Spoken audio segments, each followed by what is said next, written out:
So yun mga kagulay, isang magandang umaga at welcome back nga pala ulit dito sa aking channel.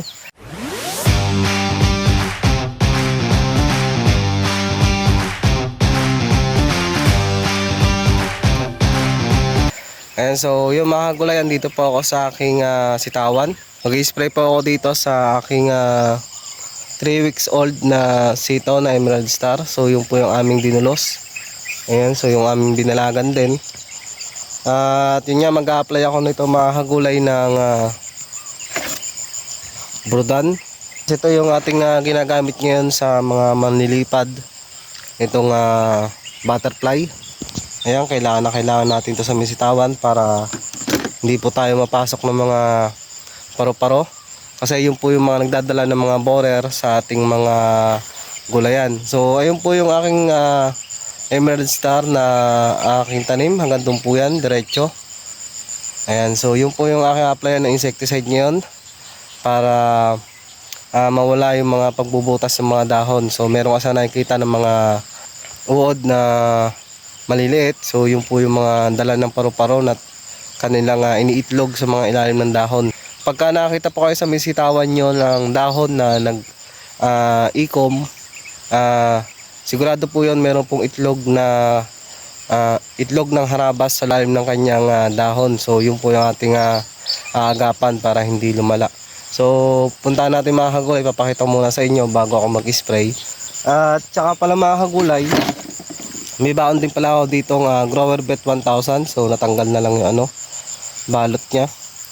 So ito naman mga kagulay, dito ko naman siya gagamitin sa 10 days na sitaw. So unang spray niya, so gagamitan natin ng Grower Bet para ma-absorb agad nung sitaw yung Grower Bet 1000.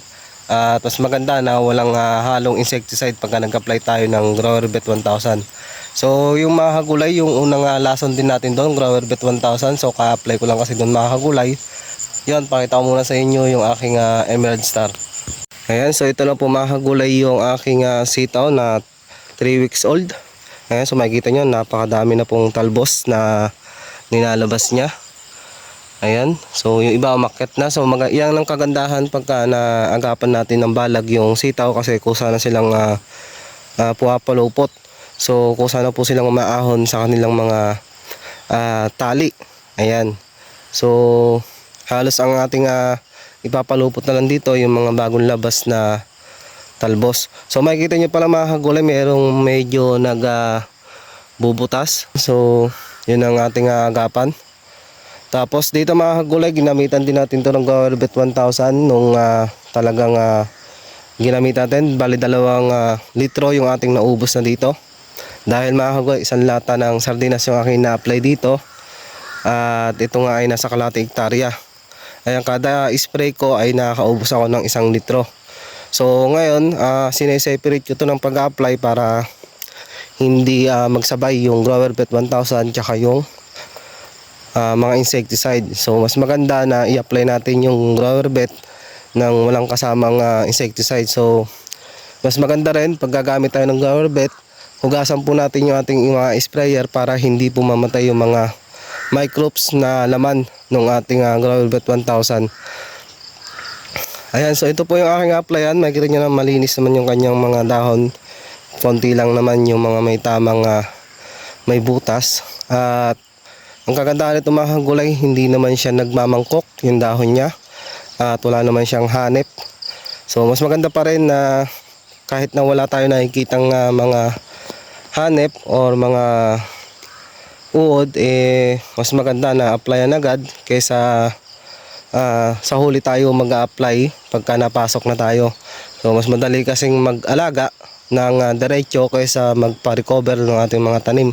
So yun po yung aking laging sinasabi sa ating mga kagulay. So medyo mas kontrolin natin, lalo na sa mga lumilipad, para hindi po tayo mahirapan magpa-recover. Ayan, so ito yung aking i-sprayan. Ayan, so diretso po yan. 3 pitak po ito na medyo malalapad. So bali 7 kilos po ito na Emerald Star. Ayan, so yung nasa talungan na 10 days po ay yun po yung aking isprayan ngayon ng Grower Bet 1000. So solo po siya na i-apply ko. At yun mga kagulay, wala pa akong ginagamit na abono doon. Hindi pa ako nagbabagsak. At ito rin mga kagulay, nakaano na rin pala to. Ayan, nakasablay. Dahil sa ilang araw na hindi tayo nakalabas dito sa bukid, hindi na natin nabantayan yung nag-arado dito. At dito syempre mga kagulay, sa edad niya na itong 3 weeks na, nakapag-abono na rin po tayo ng isang supot.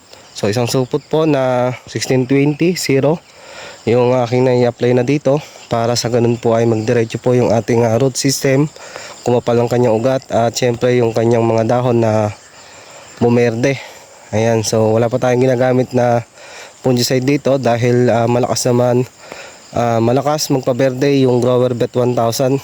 Ayan, so makikita nyo na berdeng-berde yung ating mga dahon ng ating mga sitaw. Tapos mga kagulay, ito nga pala yung aming sitaw dito sa talungan. So ito po yung aming dinulos. 10 days na po siya na nakatanim, at ito po yung aking tinubigan noon nung hindi siya makalabas dahil nga hindi pa naulanan kahit minsan. So tinubigin natin, ayun, naglabasan na yung mga sitaw. Ayan, so maganda ang naging tubo, nakaguhit, isang diretso rin po yan. Bali 7 kilos din po yung pumasok dito na buto ng Emerald Star. So makikita, ayan siya. So makikita nyo kasi mga gulay na halos payat yung kanyang mga talbos, mga dahon maliliit. Kaya apply natin ng Grower Bet 1000. At yun lang natin i-apply. Tapos sa susunod na araw, mga pabugaw o mga lason na mga insecticide, pero mahina lang dahil medyo maliliit pa lang naman itong ating sitaw. So Grower Bet 1000 ngayon i-apply ko dito, kaya halos lahat i-sprayan ko, pero ito Grower Bet lang para mapakain ko muna ng Grower Bet 1000 at mag-ugat, at matamaan din yung lupa at matanggal din yung konting asim. So yung Grower Bet 1000 kasi ay para siyang soil conditioner na nagtatanggal ng mga asim ng ating mga lupa, para magdiretso po yung paglaki at hindi po magloko itong ating mga tanim. Ayan. So yan mga gulay, at ako'y mag-i-spray na din. At medyo maliwanag na, para hindi na lang masyadong abutan ng init.